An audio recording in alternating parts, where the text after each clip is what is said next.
Good morning, students. I am your Hindi teacher.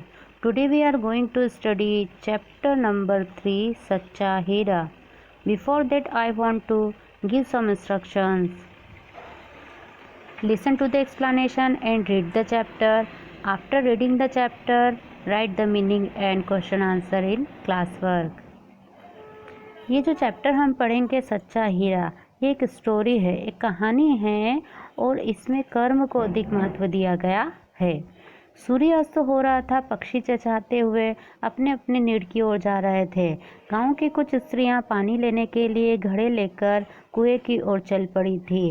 पानी भरकर कुछ स्त्रियों तो अपने अपने घर लौट गई, परंतु उनमें से 4 कुएं की पक्की जगह पर बैठकर आपस में इधर उधर की बातें कहने लगी। सूर्यास्त का समय था और कुछ महिलाएं वह कुएं पर जाती हैं पानी लेने के लिए। उनमें से कुछ स्त्रियां क्या करती हैं, अपने अपने घर चले जाती है, लेकिन 4 स्त्रियां वहीं पर बैठे बैठे बातें करने लगती हैं और बातचीत करते करते वह अपने बेटों की बातें करने लगती है। तो उनमें से जो सबसे बड़ी रहती है उम्र में, वो महिला कहती है कि भगवान सबको मेरे जैसा बेटा दे। मेरा बेटा क्या है, लाखों में एक है और उसका जो कंठ है वो बहुत मधुर है। वह जो भी कुछ गाता है वह बहुत ही अच्छा लगता है। उसकी आवाज़ सुनकर कोयल और मैना भी चुपचाप हो जाते हैं और उसके गीत सुनते हैं। उसकी बात सुनकर दूसरी स्त्री भी कहने लगती, अपने बेटे की प्रशंसा करने लगती है और कहती है कि मेरे बेटे की बराबरी तो कोई नहीं कर सकता, क्योंकि वो बहुत ही वीर और बहादुर है और अच्छे अच्छे बड़े बड़े बहादुरों को वो पछाड़ सकता है।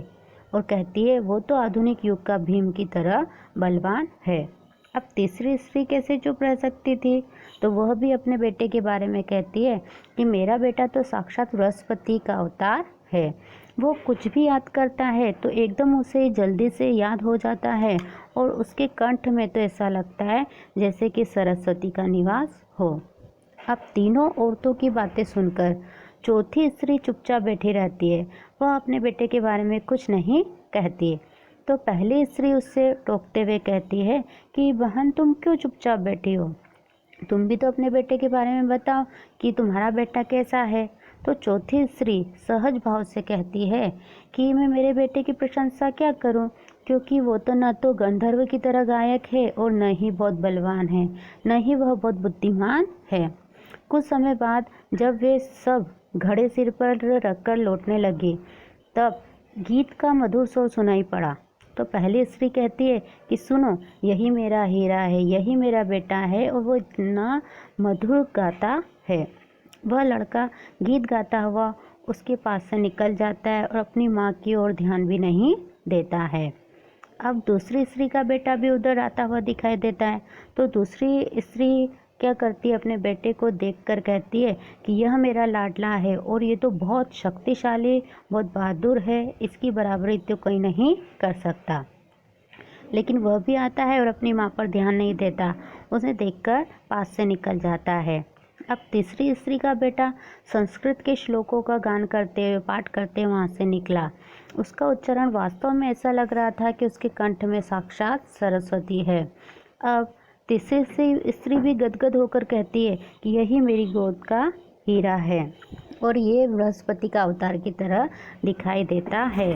परंतु उसका बेटा भी उस पर ध्यान नहीं देता, वह भी पास से निकल जाता है। वह अभी थोड़ी ही दूर गया था कि चौथी स्त्री का बेटा अचानक वहाँ आ गया। वह जैसे ही अपनी माँ को देखता है, वह क्या करता है, चौथी स्त्री से कहता है कि माँ, वो ये जो घड़ा है तुम्हारे सिर पर है वो मुझे दे दो। और क्या कहता है कि आप मुझे ये घड़ा दो और मैं इसे घर पर लेकर जाता हूँ। अब देखो, अब सारी स्त्रियां उसे देखते रह जाती है, क्योंकि वह जो लड़का है वो सीधा साधा सरल प्रकृति स्वभाव का लड़का दिखाई दे रहा था। लेकिन तीनों जो स्त्रियां थी, उनके बेटों ने उन पर ध्यान भी नहीं दिया और चौथी स्त्री के बेटे ने आकर उनसे कहा कि घड़ा मुझे दे दो, मैं ये पहुंचाता हूँ। अब तीनों औरतों की बातें एक वृद्ध महिला सुन रही थी। वो काफ़ी देर से उन्हें देख रही थी। तो जैसे ही वो चौथी स्त्री को देखती है और जब चौथी स्त्री का जो बेटा है वो ये कहता है कि माँ, ये घड़ा मुझे दे दो, मैं लेकर जाता हूँ। तो वह उस लड़के को देखकर बोलती है कि वास्तव में सच्चा हीरा यही है, क्योंकि यह क्या कर रहा है, अपनी माँ की देखरेख भी करेगा और यह अपनी माँ की मदद कर रहा है। तो वास्तव में सच्चा हीरा यही है। I hope you have understand the chapter. You have to read the chapter and write the exercise given in PDF and mail it on given email ID. Below the link are given.